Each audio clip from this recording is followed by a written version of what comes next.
Il y a longtemps que je voulais parler de ce sujet, parce que j'avoue que je ne comprenais pas certaines choses quand j'entendais parler de cela. Alors, je croyais avoir une révélation, mais non, je me suis aperçu que beaucoup ont prêché là-dessus. Des fois, on a des fortes joies et après ça devient pas quelque chose de mauvais, mais enfin, on se dit, tiens, il n'y a pas que moi qui ai pensé à cela. Tant mieux, tant mieux. Mais en tout cas, je voulais partager aujourd'hui un verset. Alors, vous vous souvenez que nous avons parlé la semaine dernière du problème de Dieu, d'avoir en fait un message indéfini, grandiose, énorme, qu'il fallait qu'il nous le livre. Il nous le livre. Alors, j'ai acheté du concentré de tomate l'autre jour, ça concentre, en peu d'espace, on a 3 kilos de tomates. Voilà, ou quand tu prends une vitamine C par exemple, tu avales 10 000 oranges d'un coup.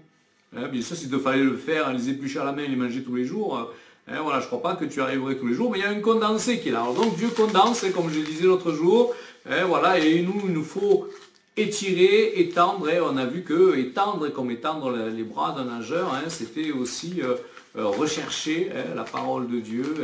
Voilà, donc on va étendre encore aujourd'hui, on va bien étirer encore quelque chose, et vous allez voir combien Dieu est époustouflant. Vous allez voir que moi, je suis émerveillé par Dieu, et parfois je prépare des enseignements et je m'enseigne. Parce que j'ai des révélations, parce que je vais fouiller dans les textes anciens, parce que voilà.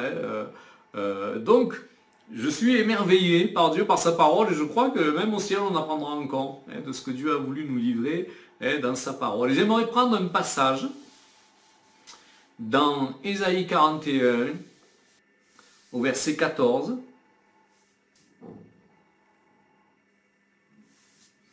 Et voici donc ce passage d'Ésaïe. Ne crains rien, vermisseau de Jacob.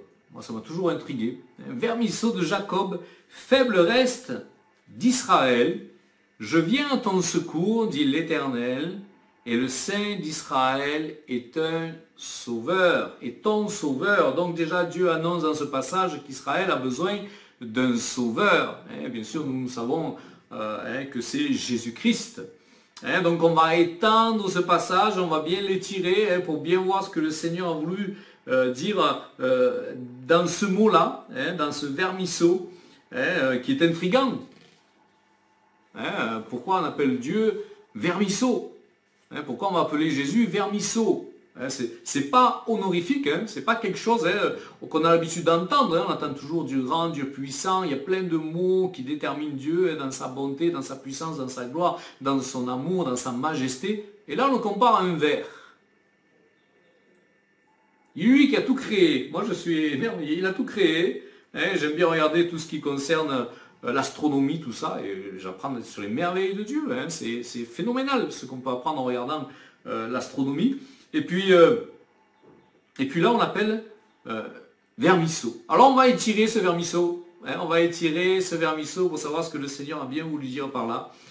Et puis, on s'aperçoit, en étudiant, en fait, ce mot vermisseau, qui comprend tout le livre d'Éphésiens. Ce mot vermisseau comprend tout le livre d'Éphésiens. 6 chapitres, 112 versets. En un mot. 6 chapitres, 112 versets. Il comprend non seulement cela, mais il comprend aussi Matthieu au chapitre 27, des versets 27 à 50. 23 versets, dans le mot vermisseau. C'est pas fini. Dans Marc, chapitre 14, verset 65, il y a 8 versets qui nous parlent de ce vermisseau. Dans le chapitre 15, toujours chez Marc, du verset 1 à 37, donc 37 versets, on nous parle encore de ce vermisseau. Dans un mot, un mot d'un insecte qu'on piétinerait sans faire attention. Dans Luc, chapitre 22, du verset 63 à 65, il y a 3 versets. Et dans Luc, chapitre 23, du verset 26 à 46, il y a 20 versets. Et dans Jean, chapitre 19, lui il a fait fort, du verset 1 au verset 30, il y a 30 versets qui nous parlent de ce vermisseau. Et donc à lui seul, ce mot vermisseau rassemble 321 versets. C'est quand même impressionnant, hein, à un mot, on étend sur 321 versets parce que je n'ai pas voulu aller plus profondément. C'est sûr qu'on arriverait facilement jusqu'à 400 ou 500 versets. Mais là, on va dire qu'on va faire une analyse simple et rapide. Hein. Alors, regardons de près ce vermisseau, qui est quand même assez particulier. Alors, ça vient de l'hébreu, Ramam, hein, R-A-M-1-M, qui veut dire être exalté, être élevé. C'est marrant pour un vermisseau. Hein. Et du mot Rum, R-U-W-M, qui veut dire être placé haut, en hauteur. Et il s'agit en fait du Coccus iliacus, hein, donc qui est un ver hein, qui va, nous allons voir, on va un peu élargir encore cela. Voilà, vous avez l'image là. Il s'agit de ce ver-là et on va un peu étudier ce ver. Vous voyez, on arrive avec le Seigneur à faire de la science naturelle hein, dans un cours biblique, hein, dans un culte. Hein. Et donc voici hein, ce fameux Coccus iliacus. Et il a une particularité, hein, ce ver, surtout la femelle de ce ver, hein, c'est qu'elle va sur un arbre particulier, nous le verrons, et qu'en fait, cette femelle s'attache au tronc et elle s'entoure, elle crée une carapace où elle va être à l'intérieur donc de cette carapace, donc, où elle va pondre. Et donc elle est complètement protégée, elle protège, elle et ses œufs, jusqu'à ce que ses œufs viennent s'éclore. Et donc elle s'attache à ce tronc. Et lorsque les œufs vont éclore, alors âme sensible, abstenez-vous, lorsque ces œufs vont éclore, en fait ils vont manger, hein, ils vont manger le ventre de sa mère et s'imprégner de cette couleur rouge écarlate. Bon, c'est Dieu qui l'a voulu comme ça, hein, mais il avait une raison. Hein. Et le bois sur lequel ces vers sont accrochés, et donc où ils vont se nourrir hein, du ventre de leur mère, hein, eh bien ils vont s'imprégner de cette couleur rouge que vous venez de voir pour laisser finalement une tache sur cet arbre. Donc c'est quand même, voilà, ce qui reste de ce ver, ce n'est pas fini encore, mais il reste cette tache rouge qui est là du fait que ces petits vers ont mangé hein, le ventre de leur mère. Ce n'est pas fini. 3 jours plus tard, donc la souffrance de cette mère hein, pour nourrir, hein, et c'est marrant que ce soit 3 jours plus tard, cette mère va mourir, et en fait ce qui va se passer, c'est que ce rouge va se transformer en un blanc immaculé, là il est en transformation, hein, on va dire que c'est comme de la neige, qui va se détacher du tronc, et qui va tomber au sol. Donc ce vert est assez surprenant. Et donc cette couleur, hein, donc blanc, se transforme comme une cire blanche. Et donc je voudrais faire une analogie avec notre Seigneur, avec Jésus, là-dessus. D'un Jésus qui est mort sur le bois, d'un Jésus qui est mort sur la croix. Et Job nous dira ceci. Dans Job 25, 6, voici ce qu'il est dit. Combien moins l'homme qui n'est qu'un ver, le Fils de l'homme qui n'est qu'un vermisseau. Jésus reprendra seulement dans Luc 20 fois hein, cette expression, le Fils de l'homme. Donc on s'aperçoit à quel point Job était prophétique, hein, puisqu'on n'arrive pas à déterminer quand est-ce que le livre de Job a été écrit. Certains disent que c'est Moïse qui l'a écrit, 1440 avant Jésus-Christ. D'autres disent que c'est Salomon, hein, 950 avant Jésus-Christ. Mais c'est étonnant qu'ils disent combien moins l'homme qui n'est qu'un ver, le Fils de l'homme qui n'est qu'un vermisseau. Et donc plus tard, Isaïe reprendra le même texte. Et Jésus lui-même hein, dira, je suis le Fils de l'homme. Hein. Le Fils de l'homme, en parlant de lui, donnera ce texte. Alors on s'aperçoit que cette maman, je ne sais pas si on dit maman hein, quand il s'agit d'un ver, mais que cette maman s'est fait manger hein, par ses enfants. Et ça nous ramène dans un texte de Luc, si vous voulez bien le prendre, chapitre 22, versets 19 et 20. Ensuite il prit du pain Et après avoir rendu grâce, il le rompit et leur donna en disant, ceci est mon corps qui est donné pour vous, faites ceci en mémoire de moi. Il prit de même la coupe, après le souper, il la leur donna en disant, cette coupe est la nouvelle alliance en mon sang qui s'est répandu pour vous. Et donc on voit le même don de soi, de ce petit vermisseau qui nous est raconté dans la Bible, qui nous est donné dans différents textes, qui s'est donné aussi et que Jésus se donne aussi à l'image, on va dire, de ce vermisseau à l'image de ce qu'a fait Jésus. Alors, le bois où ce verre est mort, comme je disais, comme je vous ai montré sur la photo, restera d'une couleur rouge vive. Psaume 22, 7. Psaume 22, 7. Et moi je suis un ver et non un homme. Ce psaume de David est extraordinaire. Et moi je suis un ver et non un homme, l'opprobre des hommes et le méprisé du peuple. Encore une fois, on nous renvoie à ce ver. Et je me dis que c'est extraordinaire que celui qui a créé l'univers se présente à nous comme un ver. Je trouve ça extraordinaire. On a tellement d'orgueil des fois pour le peu qu'on fait. Et lui, il a créé le monde, il se présente à nous comme un ver. Quelle preuve d'humilité, quel enseignement pour nous les hommes. Alors, c'est pas tout. Bien sûr, dans Actes, on va regarder Actes. Alors, Actes 5.30. Le Dieu de nos pères a ressuscité Jésus que vous avez tué en le pendant au bois. On va prendre toujours dans Actes, Acte 10, 39. Nous sommes témoins de tout ce qu'il a fait dans le pays des Juifs et à Jérusalem. Ils l'ont tué en le pendant au bois. Donc il y a quand même quelque chose de prophétique, simplement, dans ce vermisseau. Dans 13, 29, toujours sur Actes, après qu'ils eurent accompli tout ce qui est écrit de lui, ils le descendirent de la croix et le déposèrent dans un sépulcre. On va continuer.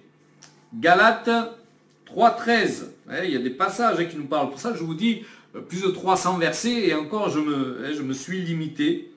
Galates 3, 13. Christ nous a rachetés de la malédiction de la loi, étant devenu malédiction pour nous, car il est écrit, maudit est quiconque pendu au bois. Donc on voit cette image à travers ce vermisseau qui est quand même incroyable, pour moi c'est quelque chose d'inouï. On va continuer. On s'aperçoit aussi que cette couleur, vous savez que Dieu parle dans tellement de choses différentes. Dans Exode, il est dit, Exode 26, tu feras le tabernacle de 10 tapis, de fin lin retors et d'étoffe teinte bleue et pourpre, et en cramoisi. Et donc cette couleur déjà était annonciatrice du sang que Jésus allait verser, qui couvre le tabernacle. Et cela faisait partie aussi, cette couleur, du vêtement sacerdotal. On va continuer.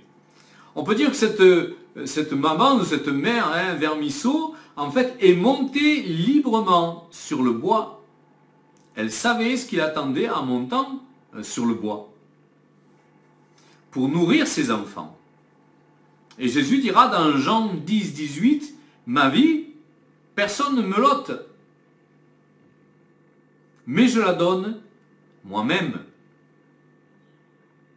Ma vie, personne ne me l'ôte, mais je la donne moi-même. Alors on s'aperçoit qu'à la mort de cet insecte, de ce vermisseau, en fait, le 4e jour, la tête et la queue se recourbent et sèchent, mais ça forme un cœur. C'est impressionnant, moi je suis impressionné. Ça forme un cœur en fait, et il passe d'une couleur rouge à une couleur de cire blanche. Alors là, moi ça m'a fait remonter à un texte d'Isaïe 1,18. Cette cire blanche qui dit « Venez et plaidons, dit l'Éternel. Si vos péchés sont comme le cramoisi, ils deviendront blancs comme neige. S'ils sont rouges comme la pourpre, ils deviendront comme la laine. Dieu est extraordinaire. Dieu est extraordinaire. Il faut une intelligence supérieure pour penser à quelque chose de pareil. Il faut une intelligence supérieure. Nous on le découvre, mais je me dis, mais Seigneur Dieu, c'est quand même incroyable. Psaume 51, 9. Psaume 51, 9. Purifie-moi avec l'hysope et je serai pur. Lave-moi et je serai plus blanc que neige. On s'aperçoit que Dieu, simplement avec ce vermisseau, a annoncé prophétiquement la venue de Jésus-Christ, sa mort, sa résurrection et la purification de nos cœurs à cause de ce sang versé. Juste avec un insecte. Jusqu'à où ira Dieu? Jusqu'à où ira Dieu? Alors, il est dit que ce verre, parce qu'il a été utilisé dans diverses choses, ce verre, il a été utilisé dans diverses choses, et il est dit que si on écrase ce verre, en fait, il sort une bonne odeur.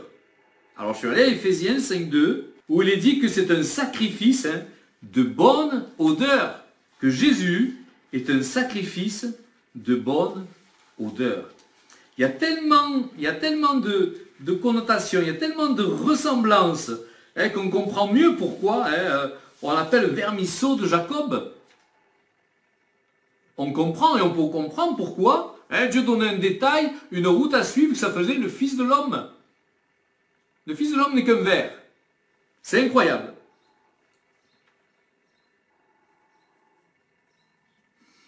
Et ce ver, à une certaine époque, était utilisé, avant que vienne toute la pharmacopée chimique, était utilisé comme médicament pour ses vertus. Alors je vais à Isaïe 53, 5.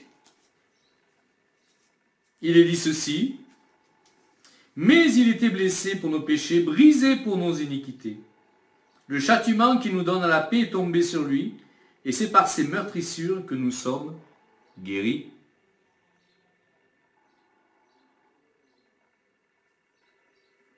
Moi je préparais ça hier, je me disais, mais Seigneur, tes pensées sont bien trop grandes pour nous. Tu es trop merveilleux, Seigneur, pour qu'on puisse comprendre tout. Je suis sûr que des fois on dit Dieu ne nous parle pas, mais c'est nous qui passons à côté de sa voix. C'est nous qui ne cherchons pas assez ce qu'il veut à nous dire. Tous les signes qu'il nous donne tous les jours. Peut-être que ce qu'on est passé à côté d'un arbre, avec ce genre d'insecte, puisque c'est un insecte méditerranéen, j'allais dire, et qu'on n'a même pas fait attention.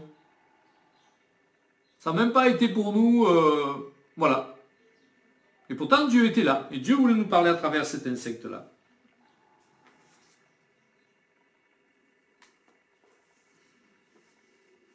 Jérémie 33, 6.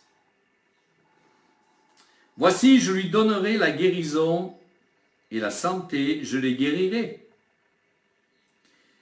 Et je leur ouvrirai une source abondante de paix et de fidélité. C'est merveilleux, Je le répète. Voici, je lui donnerai la guérison et la santé, je les guérirai et je leur ouvrirai une source abondante de paix et de fidélité. C'est impressionnant. Moi, je suis émerveillé. Je ne sais pas quel effet ça va vous faire, vous. Mais moi, je me dis, Dieu est incroyable. Alors, le corps devenu blanc, il est là. On pourrait dire, Dieu, voilà, c'est fini maintenant. C'est pas fini. C'est pas fini, vous allez voir. Il est transformé en cire. Et cette cire a été utilisée pour protéger le bois. Travers un vermisseau. Alors Jésus portait cette croix en bois, et vous savez que dans la Bible, je vous le rappelle au cas où, ce bois est la représentation de l'homme dans la Bible. On le voit dans différents textes, au psaume 1, verset 3, il sera comme un arbre planté au bord du courant d'eau, dont le feuillage s'étend.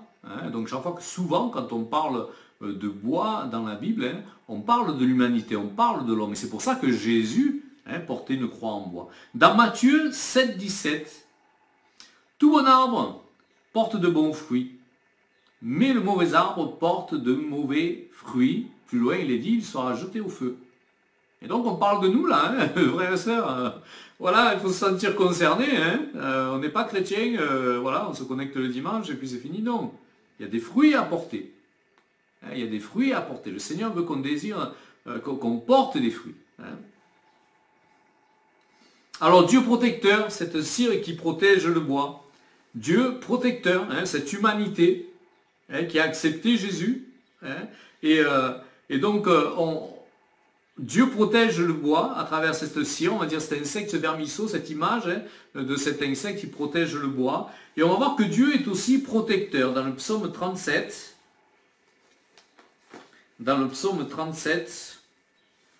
versets 39 à 40.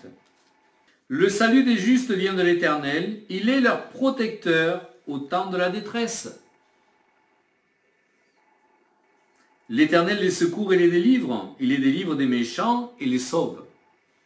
Parce qu'ils cherchent en lui leur refuge. Alors je suppose, les sœurs qui sont ici, ou monsieur les bricoleurs, vous avez vous aussi déjà protégé des meubles en cire, en passant de la cire, pour les protéger de tout ce qui pouvait être extérieur et les nuire. Et Dieu, pareil, est un protecteur. Et à travers ce vermisseau, il nous fait voir que lui aussi, cette cire, ce flocon, je vais dire, parce que c'est très léger, blanc, en fait, est comme une cire qui va protéger le bois.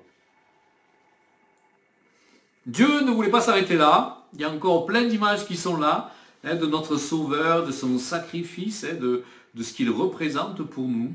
Et on va voir un peu quelque chose d'étonnant aussi, c'est que cet arbre, ce vermisseau, s'accroche spécifiquement à un arbre, pas à un autre. Pourtant, il ne s'en nourrit pas. Hein.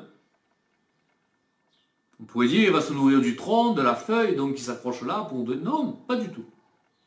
Mais il a élu domicile pour sa reproduction, pour sa descendance sur un arbre spécifique. Et cet arbre est un chêne. Alors peut-être, comme vous le savez, le chêne est un arbre extrêmement dur. Ceux qui se chauffent au feu, à la cheminée, utilisent du chêne souvent parce que c'est un bois extrêmement dur. Les navires, des bateaux est fait avec du chêne aussi. À une époque, les Américains sont venus avec leurs bateaux pour sauver les prisonniers qui étaient dans tout le pourtour méditerranéen, surtout sur la côte marocaine et algérienne, tout cela, parce qu'on tirait des boulets sur leur bateau et ça rebondait, ça rebondissait comme si vous jetiez une figue là sur même le pauvre, ça tombe, parce que leur bateau était fait de chêne. Donc il y a une dureté qui est là, et peut-être que le Seigneur, lui, est venu pour briser cette dureté du cœur de l'homme, cet orgueil qui fait que l'homme ne veut rien savoir de Dieu. Mais ce n'est pas tout. Donc ce chêne est nommé Kermès, et souvent on l'appelle le vermisseau de Kermès. Et dans Genèse 13-18, en fait, il est dit qu'Abraham vint habiter parmi les chênes de Mamré. Et ces chênes-là étaient des chênes Kermès.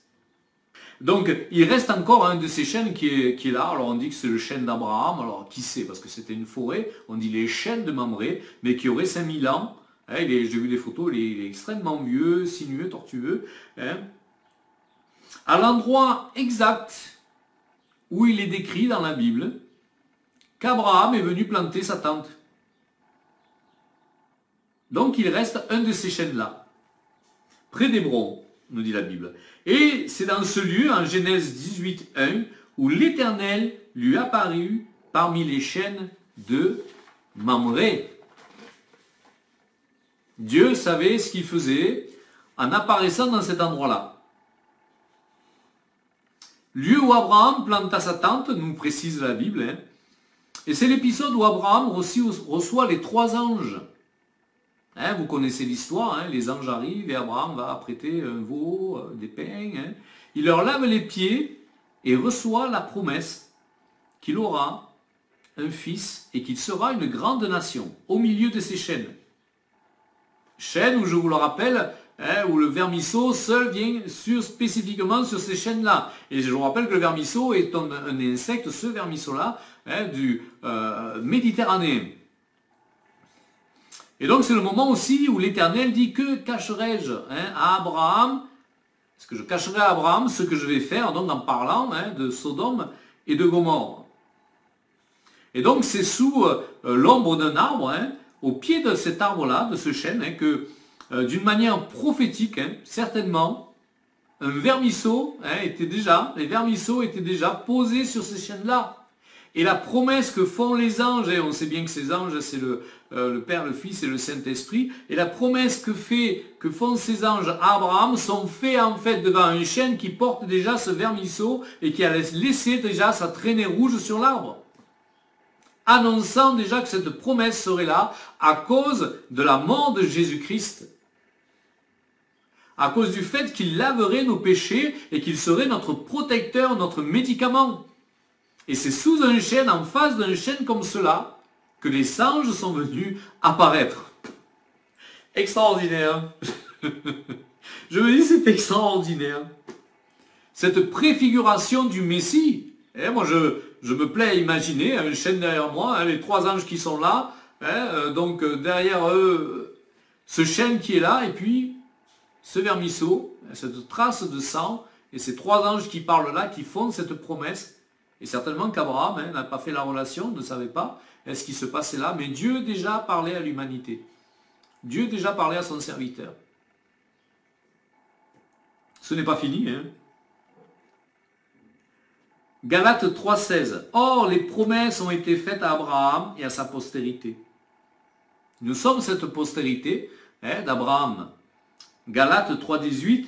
Et si vous êtes en Christ, vous êtes donc la postérité d'Abraham, héritier selon la promesse.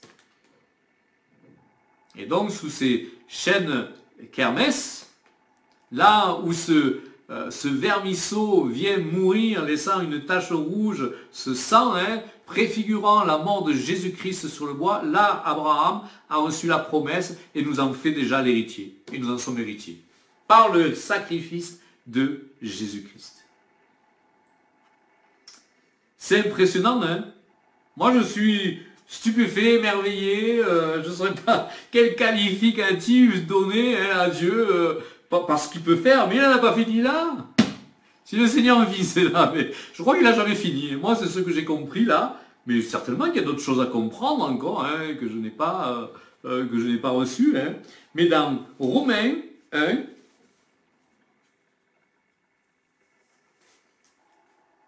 verset 20, voici ce qu'il est dit. En effet, les perfections invisibles de Dieu, sa puissance éternelle et sa divinité se voient comme à l'œil nu depuis la création du monde quand on les considère dans ses ouvrages. Ah, je le relis, c'est trop beau. En effet, les perfections invisibles de Dieu, la mort sur la croix de Jésus-Christ, ce sacrifice, de Jésus-Christ sur la croix. Sa puissance éternelle, Jésus qui a été appelé à tout temps à mourir en sacrifice pour nous, c'est la puissance de Dieu. Jésus, c'est la puissance de Dieu. Et sa divinité, notre Sauveur, Fils de Dieu, Dieu lui-même qui meurt pour nous, créé sans péché, qui meurt pour nous, se voit à l'œil nu. N'importe qui là-bas aurait pu peut-être voir ce verre. On aurait pu certainement, moi sans cela, j'aurais jamais fait attention. Mais en tout cas, ça se voit à l'œil nu. C'est donné à l'homme pour qu'il le voie. Depuis la création du monde, quand on le considère dans ses ouvrages. Quand on les considère dans ses ouvrages. Dieu est extraordinaire. Il n'y a pas de mots, Moi, je ne sais pas si vous êtes comme moi je suis émerveillé. Je suis émerveillé. Comment Dieu peut parler à travers des choses simples, à travers des choses qui sont là et puis qui sont révélées ensuite dans la Bible. Et donc, le Fils de Dieu, qui est présenté comme un ver à l'humanité, qui nous est présenté à nous. Bon, des fois, je me dis, mais quel orgueil! On doit être, Seigneur, pétri d'orgueil. On ne voit pas tout ce qu'on est pétri dans l'orgueil quand le Dieu de l'univers, lui, se révèle aux hommes comme un ver. Je veux dire, c'est impressionnant.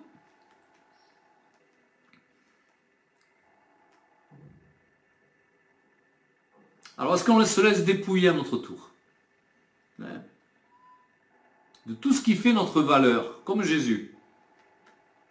Il aurait pu venir, on va le voir arriver à la fin des temps, peut-être on sera là, il viendra nous chercher, hein.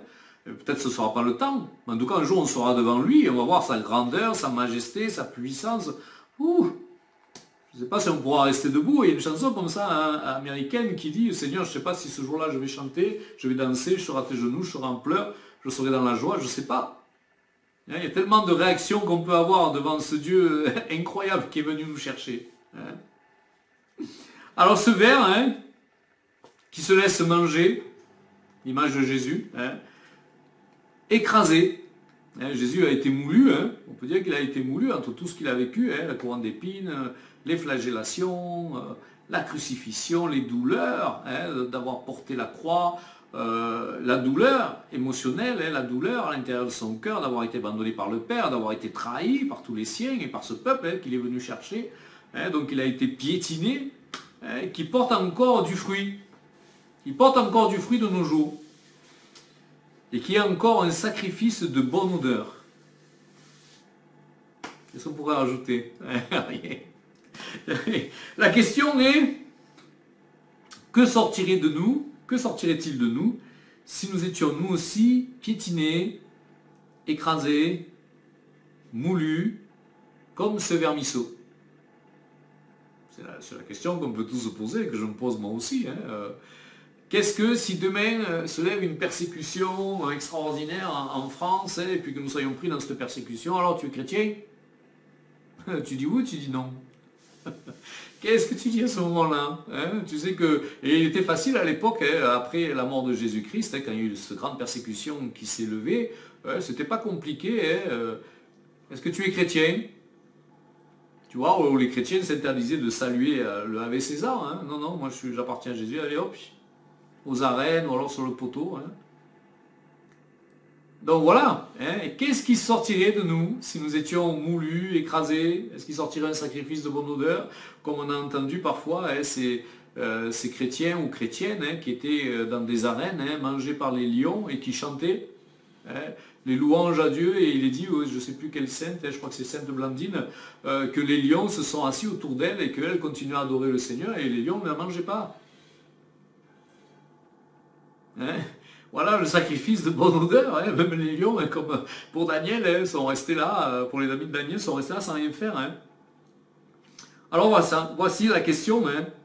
Est-ce que l'on serait comme ce vermisseau, hein, avec cette humilité, hein,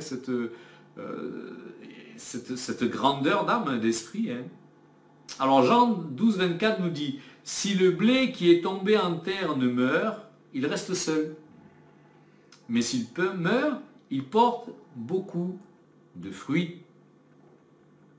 Alors est-ce que nous allons rester seuls, si c'est notre cas? Seul, j'allais dire, sans, hein, comme je disais, sans porter du fruit, hein, c'est ça. Hein. Et notre vie chrétienne, est-ce qu'elle nous amène à partager l'évangile? Est-ce que autour de nous, sans même parler, on dit ce gars n'est pas normal? Moi je me souviens là où je travaillais.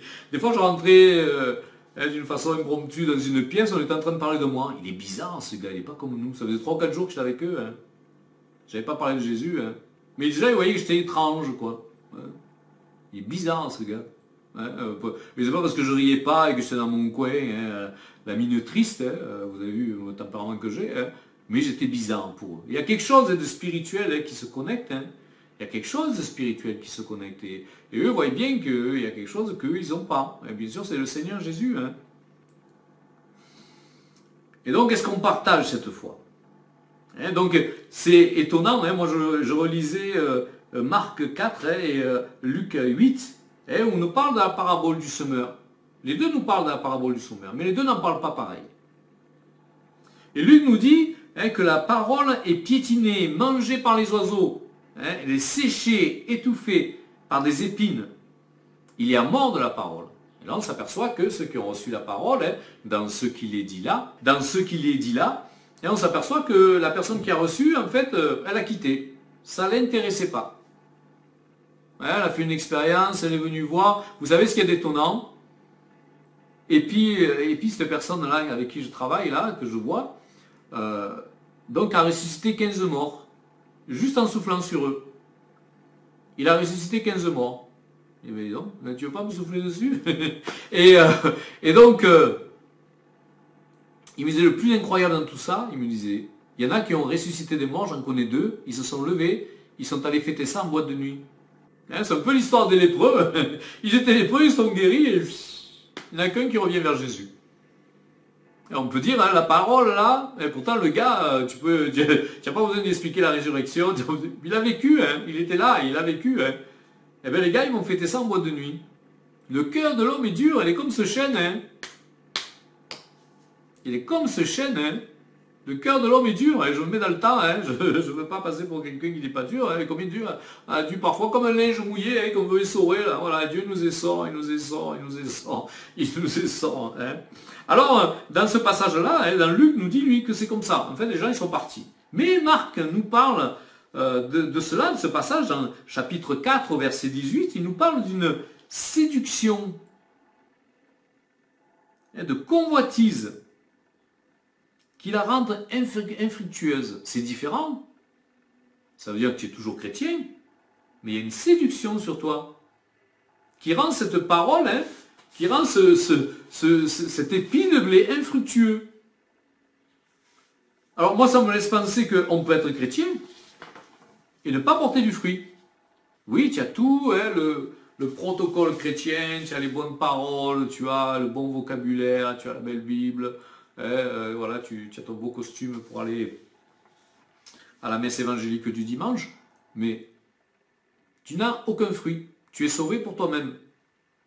Mais ce n'est pas le but de la venue de Jésus-Christ. Et ce n'est pas le but hein, de suivre Jésus. Jésus nous parle d'une mort hein, pour pouvoir porter du fruit. Mais est-ce qu'on meurt?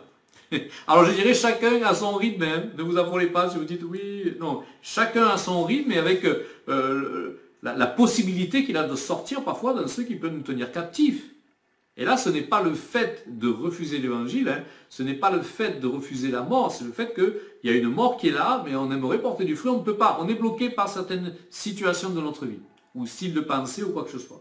Mais en tout cas, Marc nous parle, lui, d'une façon différente, en disant que ceux qui ont écouté la parole, en fait, ils sont toujours vivants, hein, ils sont toujours chrétiens, entre guillemets, oui, je me suis fait baptiser, hein, tout ça, mais quelque part, ils sont morts. Quelque part, ils ne sont pas ce petit vermisseau, parce que c'est notre appel aussi, hein, d'être des petits vermisseaux. Hein. Et tant que tu es orgueilleux, le Seigneur te tasse, il t'écrase, hein, il te fait passer à la moulinette, hein, et tant que tu n'as pas hein, cette bonne odeur de Christ qui dégage de toi, hein, tant que tu n'as pas tout laissé, tant que tu n'as pas tout donné. Alors parfois, ce n'est pas hein, physiquement, hein, par le sang, mais il y a des triturations qui sont là, de la part d'esprit, où tu es harcelé dans tes pensées, où tu es harcelé dans ta vie de tous les jours, et ça peut durer des années, jusqu'à ce que tu sois bien essoré. Et là, oui, tu es mort.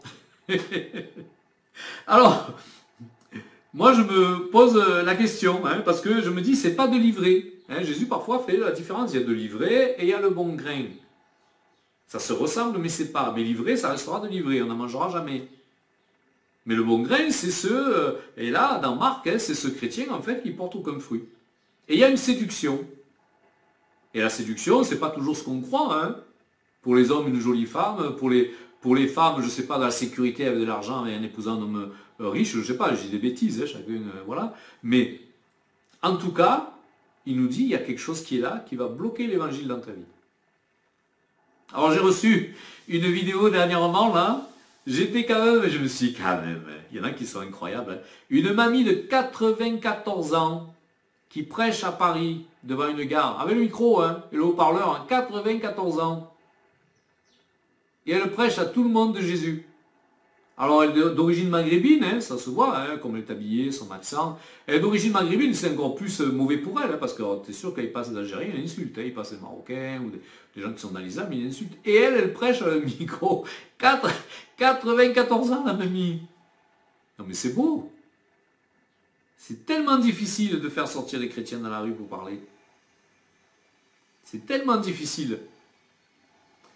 Puis il n'y a pas que lui, moi j'ai un ami aveugle, hein, ceux qui le connaissent, Luc, il est aveugle. Hein. Ben, des fois il m'appelle, tiens, demain je suis appelé là-bas, je vais chasser des démons chez quelqu'un, il est aveugle. Hein. Donc vous allez me dire, il n'y a pas besoin de ses yeux pour chasser les démons. Mais c'est pas ça qu'il a arrêté dans l'évangile. Il fait des séminaires où il est invité, où il prêche par internet, où il prend l'avion, où il prend la voiture. La semaine dernière, il était sur Cannes ou sur Nice. On l'a appelé pour prier pour des gens. Alors, est-ce qu'un handicap physique peut t'arrêter? Alors, si tu es muet, c'est sûr que c'est un peu plus dur, quoique tu peux peindre. Hein. Mais, moi, je me dis, des fois, est-ce que les raisons pour lesquelles on ne prêche pas l'évangile, est-ce qu'elles sont bonnes? Est-ce qu'elles ne sont pas plutôt raisonnables pour nous, intellectuelles? Alors, quelle raison, hein? Quelle raison est-ce que nous sommes seuls, si nous sommes seuls? Comme je disais, chacun à son rythme, c'est pas question de lancer des accusations, c'est juste pour recadrer la Bible, hein, c'est juste pour remettre la Bible dans son contexte, c'est ce que nous demande le Seigneur.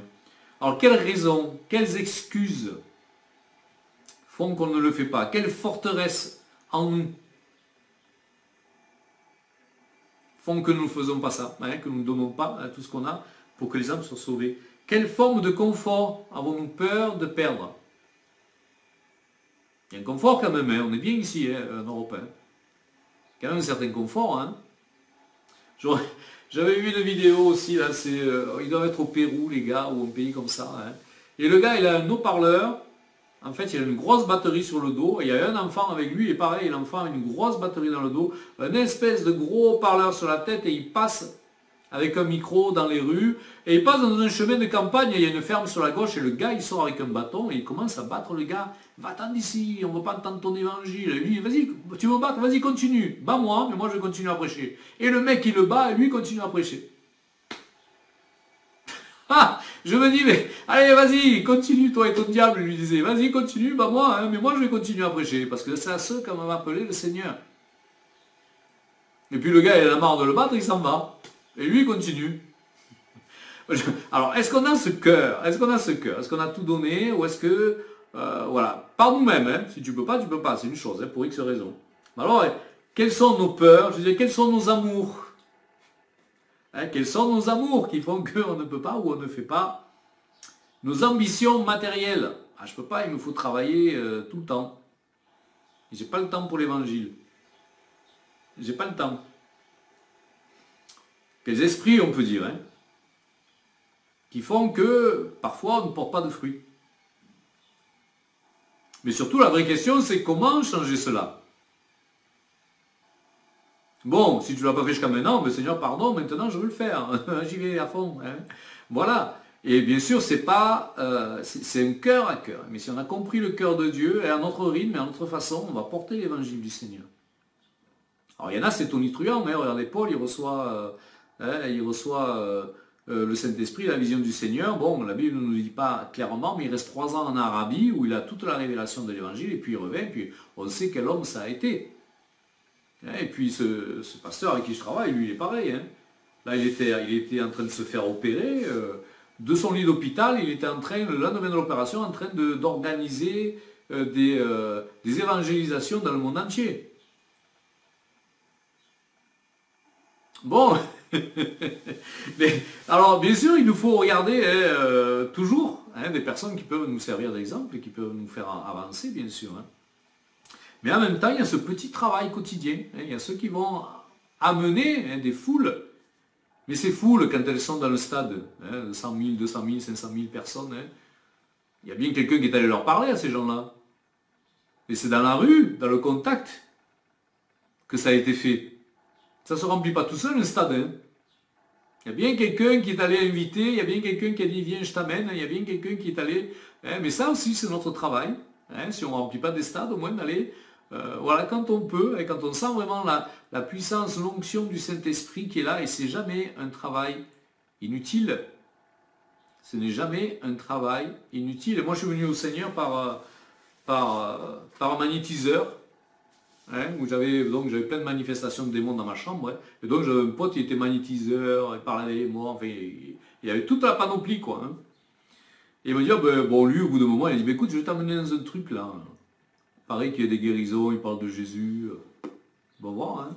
Donc on est allé là, finalement il n'est pas venu au rendez-vous, il est arrivé un peu en retard, et il me dira plus tard, j'ai jamais pu rentrer dans cette pièce, mais il y a une telle puissance de Dieu, mais il ne m'a pas dit de Dieu, mais il y avait une telle puissance devant la porte, j'ai pas pu rentrer, tellement c'était puissant. Pour lui la porte était fermée, hein. Dieu connaissait son cœur, voyait son cœur. Mais la personne qui après m'a reçu, m'a aidé, voilà, le fruit que moi je porte, lui, il en recevra aussi les bénéfices. Alors on ne sait pas, des fois on prêche à un malheureux, on prêche à quelqu'un comme ça dans la rue, et il y a des choses qui arrivent dans notre vie. Alors parfois ça peut être spirituel, parfois ça peut être matériel. Je me souviens de cette sœur qui me racontait qu'un jour elle a vu un sans-abri dans la rue. Donc elle a parlé avec lui, elle l'a amené à l'église, et puis le gars il a accepté le Seigneur, et il s'est aperçu que la personne, ça faisait 30 ans qu'elle travaillait pour une personne, et qu'elle n'a jamais été payée. Il avait laissé dans un coin voilà, une caravane qui dépérissait, il vivait là-dedans, hein, donc de temps en temps il donnait 3 sous pour acheter à manger comme ça, mais aucun salaire. Et donc lui, bien sûr, le Seigneur l'a touché, l'a restauré, parce qu'à un moment il lui a dit, mais peut-être il faudrait que tu ailles au prud'homme. Et le gars est allé au prud'homme et il a gagné. Ce gars est allé voir la sœur, il a dit écoute, moi finalement j'ai pas de gros besoins avec tout l'argent qu'on m'a donné parce qu'il y avait 30 ans de salaire à récupérer quand même. Hein. Et tiens, tu voulais t'acheter une maison, tiens, achète-toi une maison, je te donne l'argent.